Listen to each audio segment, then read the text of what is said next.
Now that is a line I have to hear at some point in my life by some 1950s looking woman at some 1950s looking diner over a couple punks fighting over some dumb shit.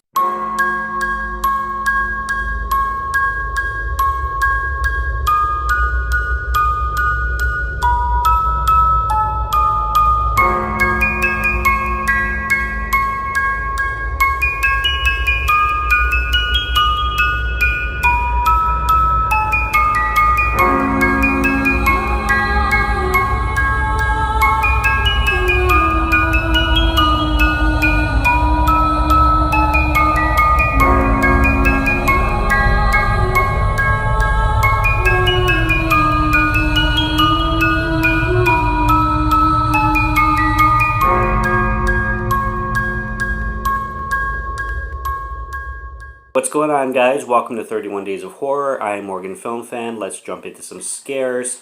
Now, this is Mortuary, and this is directed by Tobe Hooper. And this was a very random find for me, because I found this for literally $3 or something like that. It was not expensive. And it was one of my more last-minute buys for 31 Days of Horror. And I saw Tobe Hooper, and I'm like, I've never heard of this film before, so let's check it out. Mortuary sounded pretty cool. And basically what we have going on here is we have this family that buys a morgue because the mother takes up a new opportunity to be, coroner kind of thing, or coroner, I think it is. And she's moving in with her kids. She's got a daughter named Jamie. Super pretty, super cute, like doll face kind of girl. She's so adorable.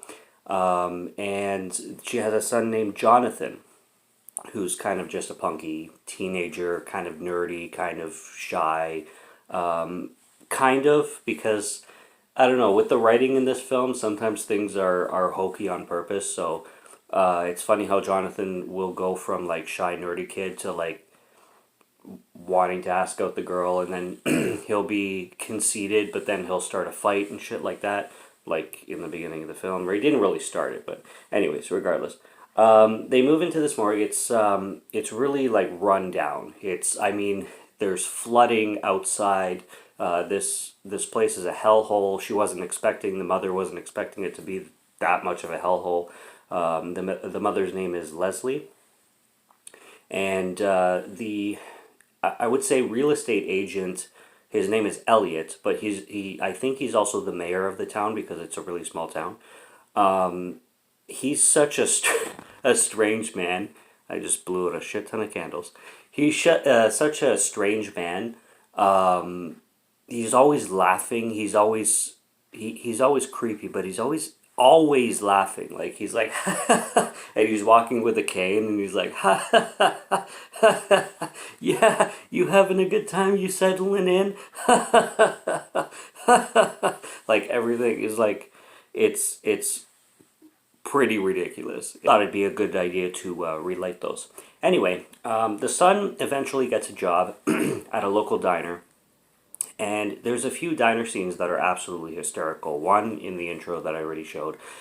Two, he gets there and he's basically just looking for dinner. And he talks to the woman. He's like, do you have anything left? She offers him some turkey sandwiches. And then he's like, hey, can I have a job? And there's these three bullies, two girls, one guy. And they just start laughing at him because he said, hey, can I get an application? And they start laughing like, what an idiot kind of thing. It's like, because he asked for an application. Fuck. It was so random. Eventually, he makes friends with this coworker once he gets this job, and then he's kind of filled in this, like, local legend. There's this family, apparently, named the Fowlers, and the Fowlers were morticians, and then there's this urban legend that Bobby Fowler still lives in the morgue where the family is living, and the family that just moved in.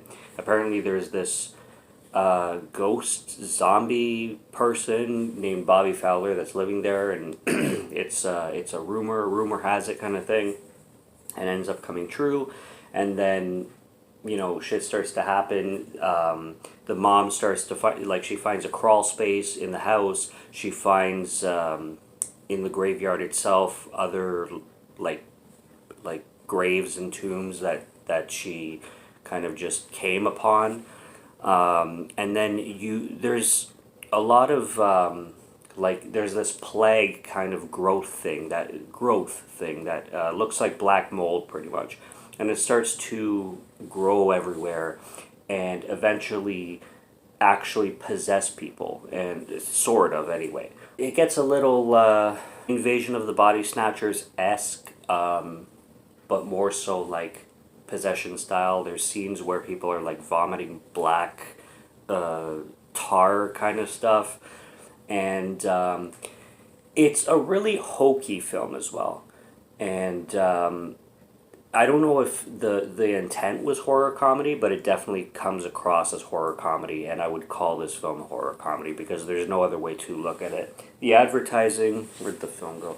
The advertising definitely makes it look straight horror, but the horror comedy tropes definitely come out. This doesn't necessarily feel like a traditional Tobe Hooper film.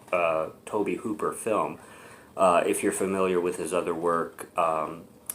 My gosh, I should mention too that there's a scene where Liz, the friend that Jonathan meets when he starts his new job, that tells him about the urban legend. There's a scene where they're talking on the front porch, and she brings up Bobby Fowler, the local urban legend guy, and she's like, he's severely deformed, cleft palate, crazy hands, and I'm like, don't you do this to me. I was like, if anybody saw my review for Funhouse last year, directed by Tobe Hooper, I the two-headed cow, no.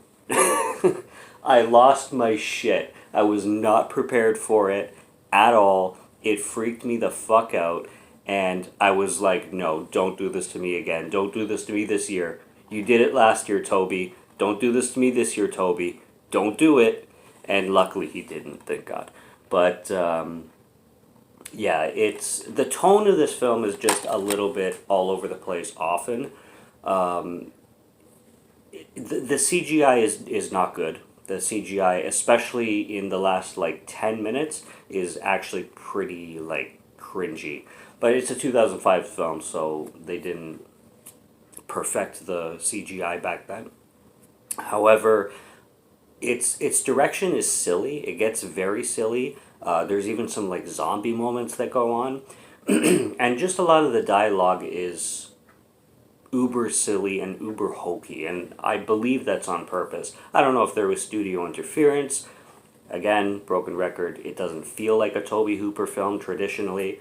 But like, there's a scene in the diner where the two guys, the Jonathan and Liz, are working, the coworkers. They hook up, obviously, but she like she kisses him, but in the middle of work, and then they just start making out. And it's not a big diner. It's not like they went to a back room or something. They're in front, like where people are eating. They're just making out behind the counter, and nobody mentions anything. Like any other situation would be like, get back to work, hornbags, pretty much. But nothing said, and then one of the bullies walks back in, and they're all possessed and zombified, and they tap on the counter, and then there's another weird confrontation with the guy who's all like, "Shut up, punk! Shut up, punk!" And he just starts screaming to everybody, "Shut up, punk! Shut up, punk!" And then the woman that hired Jonathan comes out, and he's like, "Shut up, punk!" So everybody kind of repeats themselves as if they're possessed by something, basically. And it's just a really it's a really silly film overall. It's loaded with flaws, and you can see all of the flaws. But if you can roll with it, it's still very enjoyable. I had a really good time with it. Even at the end, when it started to get heavy CG or CGI, I still rolled with it, and I still had a good time with it, even though the CGI did get rough.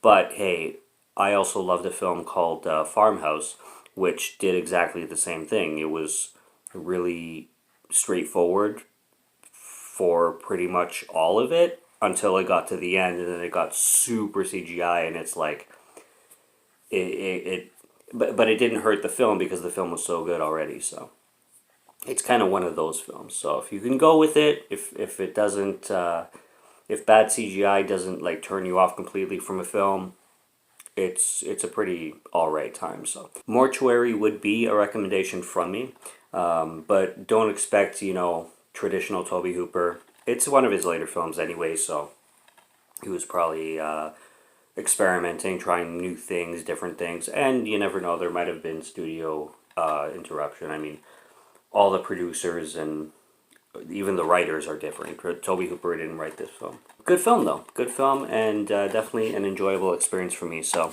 subscribe to Market Film Fan if you'd like to listen to my voice or if you like my film reviews, and I'll be back with more soon. And subscribe if you're interested on anything else you see on the channel, and I will be back very soon. Till next time, take care and cheers.